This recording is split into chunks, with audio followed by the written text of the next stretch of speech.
What's up, everyone? Welcome back to another riveting and erotic episode of the Dark Side Podcast. I'm David Viana.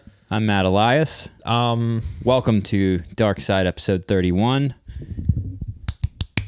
Yay us.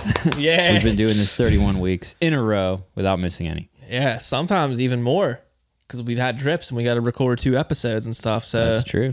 We've been working hard. Although that's not what's happening today. No. Under any circumstance. Yeah, it is. But yeah. What are you going to do? Yeah. We got lives, people. Produce content. That's what we do. Yeah. Every week. One day a week. Content. All right. But So this week, we're going to talk about the meme apocalypse Purge on Instagram. The mean cock on lips. Instagram has deleted some good ones too. Yeah, for no reason. And but first, we're going to talk about. So Dave saw the Tarantino movie. Yes. Once Upon a Time in Hollywood. Yes. All right. So here's how I see this. I have not seen it yet. I want to see it. Right. But what you need to do is pretend like I'm indifferent. So I want you to talk about this movie to someone who hasn't seen it. All right. I can do that. And get them to see it. Yeah. Right? Because you think it's worth going to see, right? Yeah, I do. I'm it's so worth going to see. I'm going to see it again today. You see it twice. It's a 3-hour movie. 2 hours and 40 minutes. Yeah. Yeah. Dude, that's all said and done. That's like 3 hours, 45 minutes at the movie theater. Yeah, because there were like 20 minutes of previews, I think. Oh, right the preview, but the getting there, the going in, getting the ticket. Yeah. But shuffling out. It's worth it though, in all honesty. Yeah. I really think it's worth it for this movie. So is this like a what kind of movie is this? That's a hard question, man. Is it a drama? Is it a crime movie? It's there's a lot of it thrown in. It's like it has comedy in it. There's some drama in it. Of course, it has a little bit of violence in it because it's Tarantino. Has some great. I'm gonna say this. Great violence in it. Like there's not much, but what's in there? Yeah, it's fucking good. Is it gory? Yeah, there's at the end actually the last like 20 minutes or so where like the shit actually like goes down like and everything. Mm-hmm. Yeah, there's some gore in it for sure. Okay, but it's really fucking good, man. Like I said, there's like, but it's also kind of like a fake autobiography in a way, a little bit, because you're looking through. Okay, so it's about like the main characters in this are Cliff, which is Brad Pitt, and then I'm blanking on Leo's name in it for some reason. Rick Dalton? I think that's it. Yeah, I think it's Rick Dalton. Are these real people? No, they're based on like no real people. The only person that's like really real in this movie, Sharon Tate's in it. Oh. Polanski's in it. Like he has a little. They do the Manson family thing. A little bit. That's in there. Like that's this. Like, and Charles Manson plays a little part in this as well. It's mainly he's in. I'm not gonna. I can't really spoil it, but the Manson family is more in it than what Charles Manson actually is. Mm-hmm. So basically like the real life Manson family. Mm-hmm. So yeah, it's about like the actor Leo and his stuntman Brad Pitt. And it just kind of shows like their career and how Leo was on top, but he's kind of fizzling out and he knows it. And so he's getting these roles. He mainly plays in westerns, like in this movie. That's his thing. So he's getting certain roles and everything, and he meets with this person in the beginning to kind of telling him about like how he should do like Italian spaghetti western sort of things. He doesn't like that because he thinks he's kind of knows that he's fading out like really quick. Mm-hmm. So it shows him like in the beginning, like they go through like he's going on set for this movie. And it kind of shows how he's dealing with all this. Like it's kind of mentally breaking him down kind of in a way, because like which I'm sure would happen to like every actor. I'm sure like every actor who's on top experiences this a little bit, which kind of made me laugh because I was like, I wonder if Leo's going to be going through this in like about 10 or 20 years or so. Or now. I don't think now. He's still got about a good 5 years to go. Like maybe more. Yeah, like he's still a great fucking actor. He just won his Oscar. Yeah, like just a couple of years ago. Yeah, finally. Like for The Revenant. Yeah, I mean, like which was sick, by the way. I didn't see that one. I know he fights a bear, so that's all I really needed to know. You should see that. But so yeah, where was I at? He's going crazy. Yeah, he's kind of just like it's kind of getting to him and everything like that. So there's that whole aspect. Then it like shows a little bit of his stuntman and like his stuntman's like his best friend too. Like he does a lot for him. Like they're both really good buddies. Like it's not like a working relationship, but it is at the same time. So, but like there's also some things behind the scenes in the stuntman's life that kind of make people not like him, and it's kind of really funny, like all this shit that like happens to him and everything. So and then their next door, like Leo's next door neighbor is Sharon Tate and Roman Polanski. Like that's how this all like, oh my god, like corners around. That's a cool setup. Yeah, that's a way to show the Manson like, setup. Yeah, I'm not going to cool. spoil anything about like how it ends, like what happens in it. Sharon Tate dies. No, Tarantino rewrites history again. It does not happen. Like what he did with Inglourious Bastards, he does with this movie. Okay, it's did we just spoil fucking cool the movie? No, because I mean, like, well, kind of, I guess, because.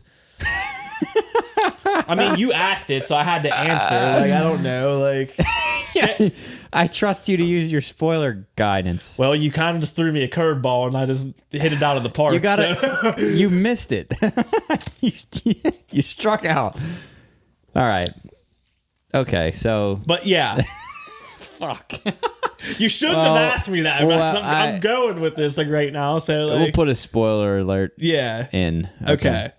But I'm not going to tell you what happens at the game because you're not going to be. That's the only thing that's going to probably throw you now that you know that. That's the only thing that you're going to know that's going to like throw you basically. Well, now I don't know what the hell happens. Right. You still don't know what happens or anything. But like, trust me, the last 20 minutes of that movie, it's just like a fucking.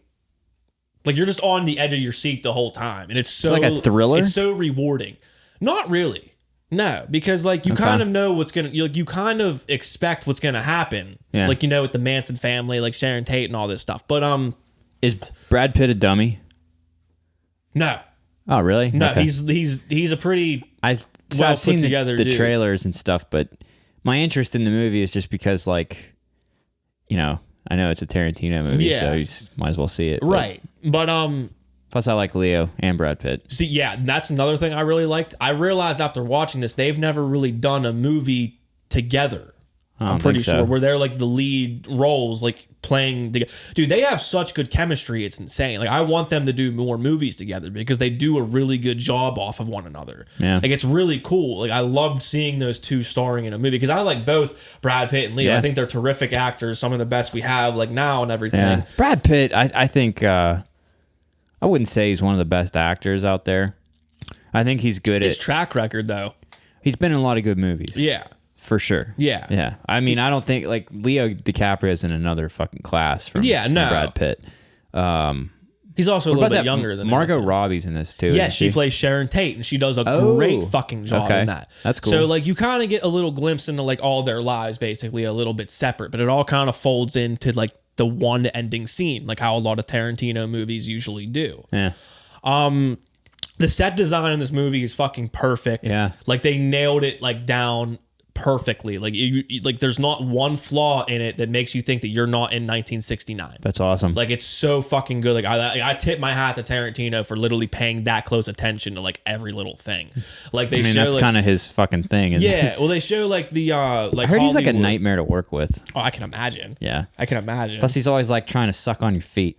Yeah, there's that joke. Like I don't think it's a joke. I think he's like a foot fetish dude. Like, that's a well-known thing. Yeah. Wasn't there Uma Thurman was a part of that whole Harvey Weinstein being exposed as a predator thing. She was one of the people who came out that Harvey Weinstein victimized her. Yeah. Or tried to. I can't remember the circumstance. I think he tried to.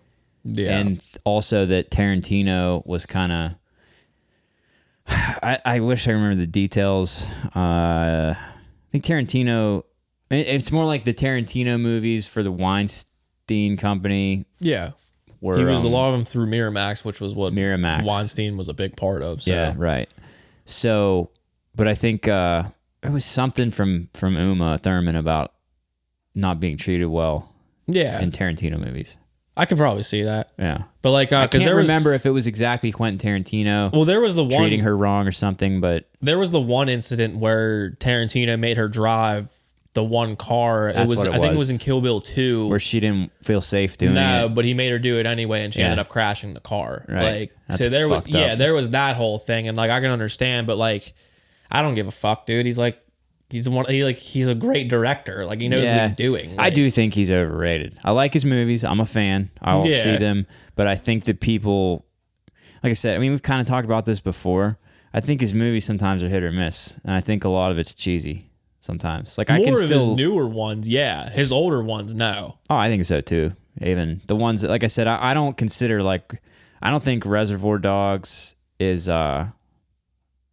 like it was at the time. I guess it may be an influential, for the time, But well, no, like that movie, Pulp Fiction is really good, but I also don't think that it's like it's definitely a super entertaining movie to watch.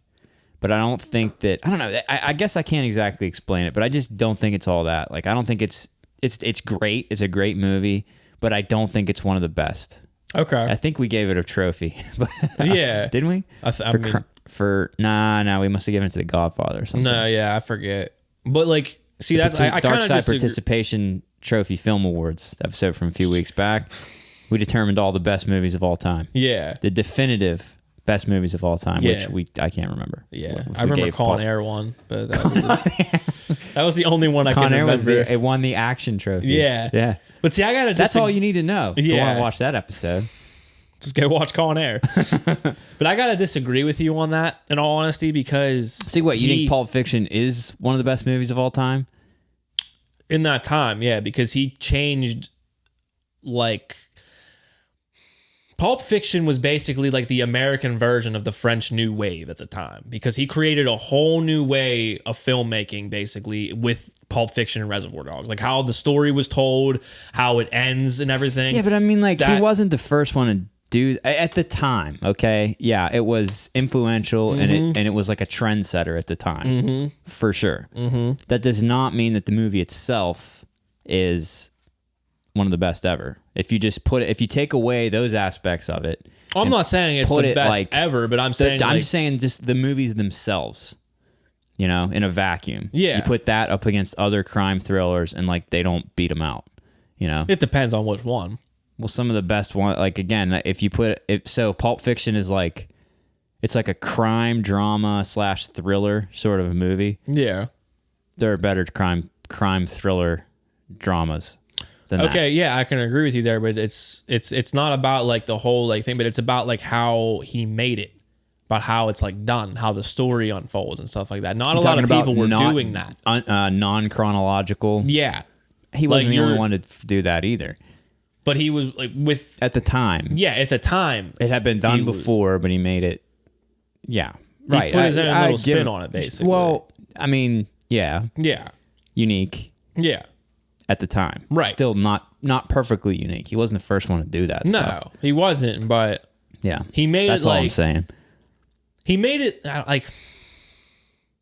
I don't know. He kind of like put it to where like a lot... If you're watching it for the first time, like you're just like, what the fuck's going on? Because like you're kind of... You're not really sure. Like one minute like John Travolta's dead. The next minute he's like in the next scene. Gets shot on the shitter and then he's alive. What? Yeah. Like, what's going on here? Right.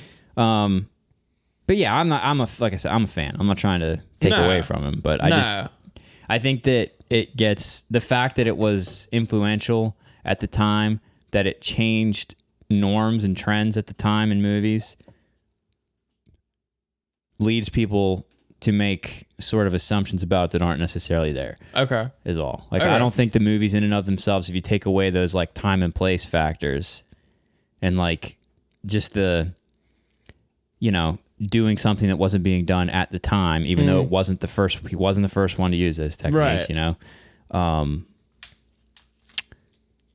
that stuff distracts from, or that people like, again, people just throw it out there like best movies ever made. Yeah. Some of those movies, Yeah. I just don't think that they are, is all. Okay. They're still really good. Some of them are even great. I'd say Pulp Fiction's a great movie. Yeah. I would say probably the Kill Bill movies are great movies. Yeah.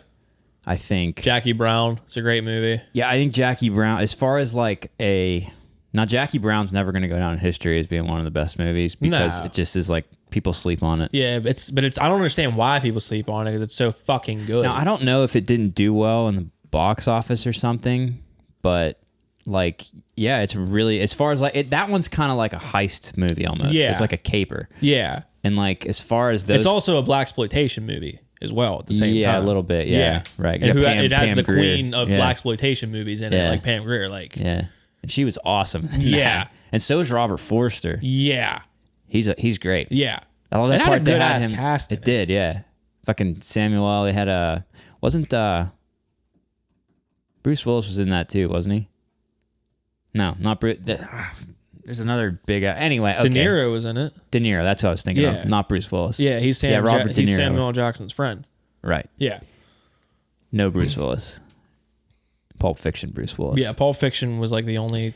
Anyway. Yeah, I'm pretty sure that's the only movie. He did Sin City, but that was not. That's not Quentin. No, it's like I think that was produced. Did he by produce? Quentin. Yeah, he had his name was on it. That's Right. about it. Because I think Rodriguez did. Robert Rodriguez do that one? I think he did. I'm pretty sure he did. Yeah. You like Death Proof? Yeah. A lot of people sleep on that, but it's like that movie's like a whole. Now to me, it's like the whole Grindhouse thing. No, he did. Okay, Tarantino was a special guest director in that movie. In Sin City. Weird. And then it was Robert What does that even Rodriguez mean? and Frank Miller. There were 3 different directors in that movie. Well, it was like 3 different movies. Yeah. Yeah. And Frank Miller wrote the stuff, the comics. Mm-hmm. So that's cool. I recently watched Sin City again a couple of months ago. Yeah. It was good. Last time I watched Sin City, I was tripping on acid. Oh, Christ. I think we've talked about this before. That movie is, I mean, visually. Now, Sin City at the time, visually, that was fucking crazy. I never seen anything like that. Yeah, it's really cool how they did that. Yeah. But, because it looks like they kept it true to the graphic comic novel. book. Yeah. Yeah. Yeah. Now, let me see. But Death Proof, as far as Tarantino movies. Yeah. Death Proof, I think, is, if you look at his movies that are like thriller type of movies, which is not all of them, some, like I'd say Pulp Fiction, sort of, kind of. Yeah. Certain aspects. Reservoir Dogs a little bit. But Death Proof is definitely his tightest thriller. Yeah. No, yeah, for sure. It was sick. Yeah. It was a good movie. I like it. You just have, it's not his best. There's like, I mean, it's good. No, I don't think it's his best, but there's like 5 people in it, and it's fucking amazing. Mm-hmm. You know? Yeah. But see, a lot of people were saying that this one is, well, before I get into that, I'm glad that he switched up, because I was getting sick of the whole Western thing, like with him. Like I was kind of getting sick of him doing Westerns. Like it went from like, it was like Inglourious Basterds, which is kind of like a Western like theme a little bit. It's a World War II movie. Yeah, well, it's like how it's said. It's kind of like styled in like the same way. A revenge movie. Yeah, basically. Then he did Django. I mean, all his movies are kind of like that, though. Yeah. He was always inspired by Westerns, you know? Kill Bill was inspired by Western. Like, well, and Kung Fu movies and stuff, too. But then like Django Unchained, which I like Django Unchained. Yeah, and it's a good one. The Hateful Eight. I like The Hateful Eight too, but it was like, dude, I'm getting sick of watching Western movies by you. Like, you need to flip this up. You don't really like Westerns. I don't. Yeah, he wasn't going to... I mean, he did 2 Westerns in a row, right? Yeah. Yeah. So I was like... So this was like a new... Like a fresh of breath air from him, basically. And he did it like... A fresh of breath Breath air? of fresh... You know, yeah. That was a while Dark Side Dave teaches English language. Yeah, that was a while since I fucked up my English. But yeah, it was cool to see him doing something new. No, it's cool. It's cool because I didn't even realize I said it, in all honesty. Yeah. But yeah, it was cool for him to do something like this. And it's just like, the movie puts out a good ass vibe like the whole time. Like it's just a cool like vibe, like literally the whole time you're watching it. Like I don't know why, it's just like it kind of just drills you in. I read somebody say that on Twitter. They said it was like a setting and characters that I could watch for hours. That's what the guy said. Yeah. Which you actually will be doing if you see the movie, because it's fucking long. Right? Yeah. Yeah. So, but it doesn't feel like long. Like I wasn't like getting bored in the movie theater. Like it kept my attention. Yeah. Like the only time that I checked my clock was like the last half hour of it, because like it was when something was about to go down, and I was like, okay, well, how much do we have left of this? This is gonna end like this. And right. Once you hit the half hour mark, you're like, oh shit, it's about to go down, basically. Right. But the one thing I've also been seeing online is a lot of people were saying that this is his best movie, and I can't agree with that. Like no. It's nah, because nothing is gonna beat Pulp Fiction to me. Like with the lines of his movies. Kill Bill's hard to beat, because me and my roommate because I went and saw it with my roommate. Like the first, like literally we went the first like viewing of it, like Thursday at 4 p.m. Like the first one we went to it, and And we were talking about it after we saw it because we had seen like people calling it the best. I mean, we couldn't agree. Like, it's a really good movie, and probably it might be like in the top 5 of Tarantino. Wow, top 5. Like, yeah, I have to see not it even again top before, 3. Well, I have to see it again before I make that judgment. So because aside top from 3 Tarantino for me, like it's Pulp Fiction, Kill Bill, Pulp Fiction, and Kill Bill, and that's where I was like, I'm drawing the line. I don't know if I want to put this spot here, or if it's even hard to like pick because like it might be Reservoir Dogs, it might honestly be Jackie Brown. I don't know. Yeah, but because I generalize like early Tarantino and like newer Tarantino in like kind of 2 different categories. Kill Bill kind of being like the medium in that whole Kill thing. Kill Bill's a weird fucking movie. Yeah, it is. It's just like the structure of it is just bizarre. Yes, 100% agree. Yeah. And he wanted and a lot of people were kind of like saying, because it says like the 9th film by Quentin Tarantino, Once Upon a Time in Hollywood. People were like, well, this isn't his 9th, this is his 10th. It's not his 9th. And I'm like, no, you people were fucking retarded and don't realize that he meant Kill Bill to be one movie. Yeah. Like there's like, my roommate was telling me about this. There was like a thing that he wanted to do, and I think it only aired in like one theater one time, if it was even that. He wanted to splice the Kill Bill movies together and like edit them together. We were talking about this. Yeah, I want to see that. Yeah, I really want to see that. But like people were like forgetting that Kill Bill is supposed to be one movie. It's not like Kill Bill Volume 2. You can't put out a fucking 4-hour movie. No one's going to watch it. No, like if you pay attention in Kill Bill Volume 1, it says the 4th film by Quentin Tarantino. But if you watch Kill Bill Volume 2, it doesn't say the 5th film by Quentin Tarantino. It's a continuation. Yeah. So that's where a lot of people were getting that wrong and everything. But all in all, dude. Right, but although, I mean, technically, regardless of what he intended, it's his 10th movie. It's 10 fucking movies. They came out separately. It's 2 different movies. You bought 2 fucking tickets. You buy 2 DVDs. It's 2 movies. Not in his mind, though, because if you write it as one movie, it's one movie. It's not hit. Like, it's not not true. Like, just because you wrote it that way doesn't mean that that's what it eventually ended up being. Come on, man. Putting out a 4-hour movie in the theater is a fucking bad idea. He's almost done it with The Hateful Eight. True. Hateful Eight was over 3 hours long. And it had an intermission in it, I'm pretty sure. Yeah, I think it did. Dude, that movie, not one of my favorites. No, it's not in my favorites. I would rather just watch Reservoir Dogs. Yeah. Because it's like the same fucking thing. Yeah. I thought. Just set it was Western time, basically. Yeah. That's it. It was double the length Reservoir Dogs with cowboy hats. Mm-hmm. That's what I thought it was. Yeah. Yeah, I like Django Unchained a lot. Yeah, I really like Django Unchained just because it was a more exciting movie. Yeah, yeah.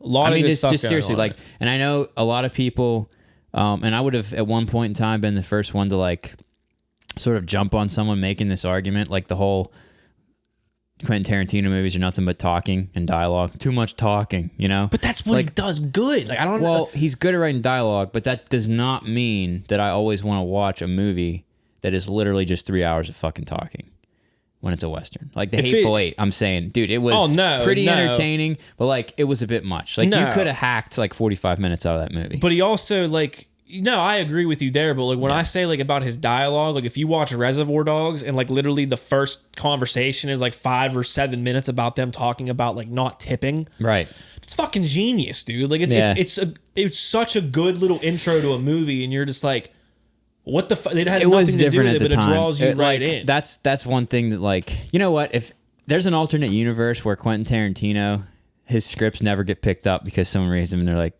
this is crap, you know?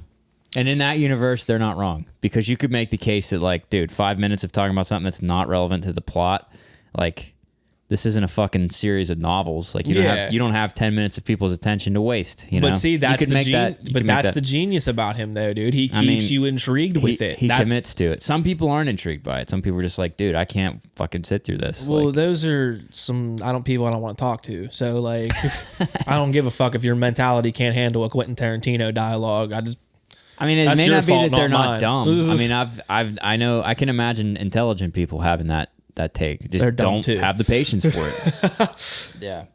But anyways, so if you think that Pulp Fiction, Reservoir Dogs, those were your Pulp Fiction and Kill Bill are your top 2. Yeah. Like what else beats out potentially this Once Upon a Time in Hollywood from him. See, that's what I need to watch it again before I can fully like. You said Jackie Brown maybe, but you're not sure. Yeah, because see, like it's. What about Inglourious Bastards? Definitely no. Definitely worse than see, like Once Upon a Time.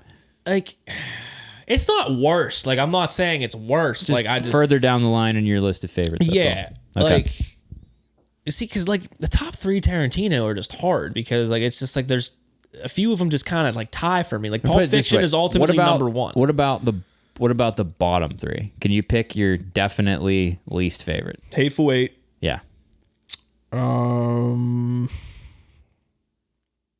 I did enjoy the Hateful Eight. I'm not saying I didn't. No, yeah.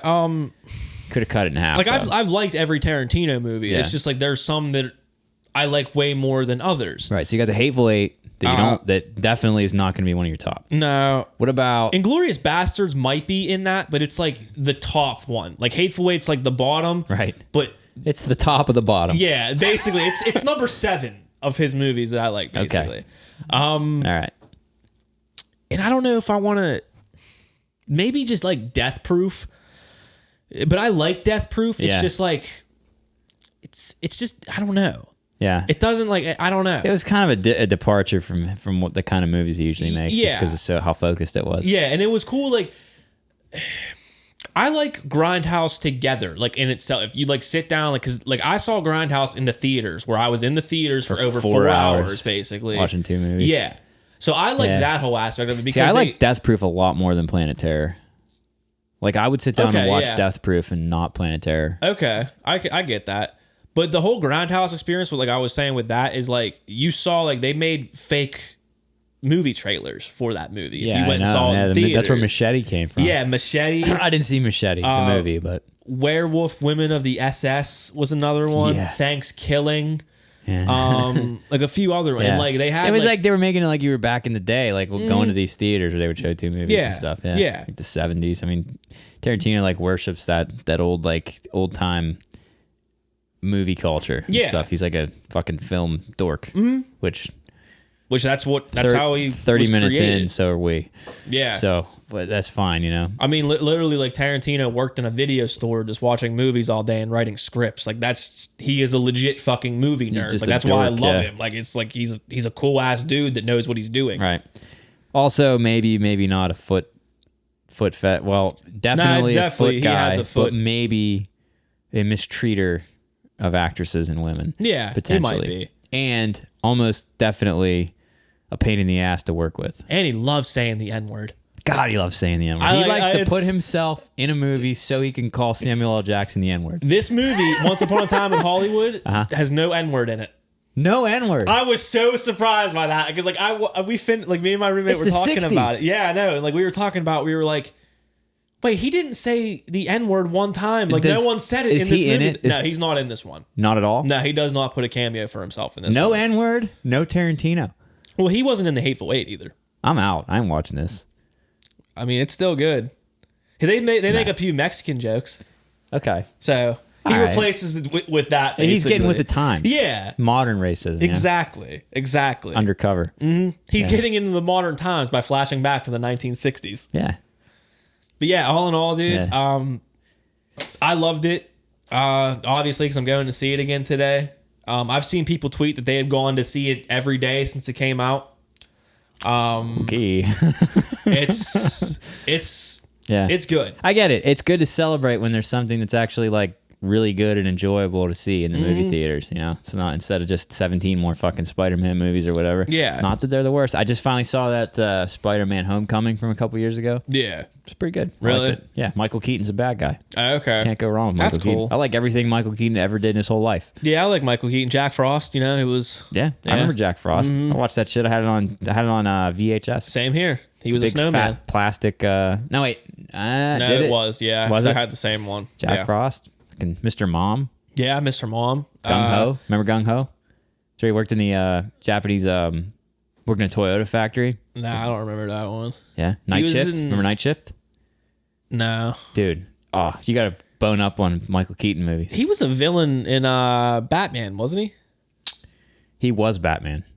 Oh, he was Batman? Yeah. Gotcha. Yep. Okay. The second thing we need to talk about today is the 2019 July meme page purge of Instagram that happened this past Friday. Some of you may or may not know about this. Instagram, for reasons known only to them, deleted accounts from Instagram pretty much all at once in a day or two. Permanently deleted, not warned, not banned, just deleted. Theories abound as to why. All the kids, take it from me, all the kids in the meme page space that, the followers of these meme pages, they seem to think that it's because the pages are posting ads for other pages, but that's not it. Yeah, that's not it. That's been going on for however long now. They just say that because they don't want to see ads. Yeah. However, I have a theory that I don't think Instagram. See, these meme pages make money, right? We've talked about this a little bit before, right? You post funny shit 1 million times a day. You grow a following. You get 100,000, 500,000, 1 million. I heard there was a page that had 11 million that went down. Wow. Someone built an 11 million person following, and they just Thanos snapped. That fucking blows. Yeah, it's so fucked up. Yeah. With no recourse to bring it back. It's just, and that's the thing about Instagram. I think most people have not had really a call to have any run-ins with Instagram. You need their support. Yeah. There is none. There's no one home. Mm-hmm. No one works there. There's nobody you can talk to. No email. No phone. It's basically they can just do what they want to do. Nothing. They don't even, it's not even clear that there's anyone there. Mm-hmm. It's just like the fucking Matrix. They just own a building with no one in it for looks. Yeah, it is insane. Yeah, there's a building and there's nobody in it. Well, aren't they owned by? Isn't Facebook owned them now? Facebook so don't you have to go through Facebook? Shouldn't you just do that? Really, you can't really, because they don't. It's just like with Instagram. If your account's down, you're fucking beat. It's good luck, dude. That's it. Well, I'm sure if you're verified, you can probably get something done about it, but you can't verify a meme page. So I don't know if any verified accounts have gone down. I think they were just being reported, is what it comes down to. That could be it, though, too. Kids just reporting them. Yeah, because that happens a lot of the time, too. Reporting posts that don't actually break the terms of service. Yeah. Because they're mad for whatever reason. Yeah. If you post one thing about XXX Tentacion on certain pages, you don't want to do that. Yeah, you'll get every single one of his stands report that shit immediately. What do you call it? X stands. X stands. Yeah. That's one topic that you can't do it. No. It might have just been that. It's I know it's their meme pages and they're supposed to be offensive, but there's certain things kids just don't want to fucking make fun of for some reason. Yeah, I don't Anything's think. Free but the thing game is, in my mind. No matter what you do, there are going to be 13-year-olds. Yeah. Who are going to want to. They're going to be sensitive about this shit and try to Well, it's not even that they're really sensitive because they don't fucking know what they're offended by. No, yeah. They just want to be a part of a fucking. They want to be a part of a train. Right. Oh, fuck this guy. We're going to take him down. Yeah. We're going to run a train on him. Somebody likes me. But I mean, it sucks. Anyway, I just wanted to. There's, it's all speculation. Nobody knows. They haven't made a statement about what they're doing. They're probably not going to. I don't think so either. Again, I don't think there's anybody there. They won't answer the phone. There is no fucking phone. Yeah, but I just want to bring that to people's attention. I mean, it's really weird, man. Instagram has a power of life and death over a lot of people's livelihoods and business, and they just fucking. Because it's their platform you're using. They can do whatever they want, I guess. It's fucked up. I mean, it's fucked up, yeah, but at the same time, they certainly can. They can do whatever they want to do. You can't be mad about it at the same time. It's just like a dark side. That's like me saying have a guest over and they say the N-word. And I say, get the fuck out of here. We're not going to have you back again. Yeah. I'm free to do that. Yeah. It's my fucking house. I don't have to have a guest. And Instagram, it's their house, and they don't have to have you over there. Yeah. If you want, if the 13-year-olds don't like that you shit on Extentacion. Yeah. Which they don't. They don't. By the way, don't do that. Don't do it. Don't make a joke about him getting sticking shot. Your wiener in a bee's nest. It's tempting, but it's gonna be bad. It's tempting, but it's hard not to do. But don't do it. So, but anyway, I think that sucks. It's crazy and it makes no sense, but you should know. Remember, people come here to be informed. Yeah. So But all right, that's about it. Episode 31, Dark Side Podcast. At Dark Side Podcast at everything. Gmail, right. Dark Side Podcast. Don't be sending us any X memes and shit. Don't get us sucked. Yeah, I trust me, I could care less about that fucking dude anymore. Like I used to be a fan, but I don't say that. I don't give a fuck. You're a fan. We're fans. Nah. They can get me deleted. I don't give a shit. You don't even...